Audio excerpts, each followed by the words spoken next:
bit ću na kraju privatan. Saglasan. Ja sam hteo sam da vas upoznam.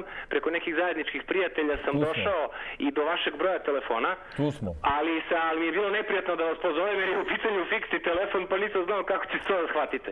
Slobodno. Inače bih voleo da se čujemo i da se upoznamo. I na kraju, za ovo što vi radite, potrebna je ogromna hrabrost. Vidjet ćemo kako ćete o tom potom. Pravni ratovi. Pozovite vi pa ćemo da popijemo kafu.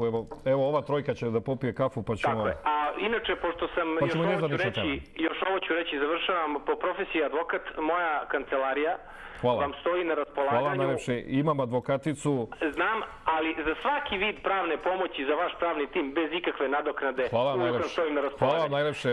Treba će mojim prijateljima. A inače imam advokaticu, verovatno jedna od najlepših žena u gradu. Plašim se samo da će to suđenje da više bude posvećena pažnja medijska njoj nego Čoviću i meni. Možda nema neko iz turističke agencije, neki razumeš? Imam vrhunsku advokaticu, ali za divno, kako se zove, na njenu nesreću čak vrhunski izgleda. Tako da njeno advokatsko znanje ide u drugi plan, a spada u top kategoriju.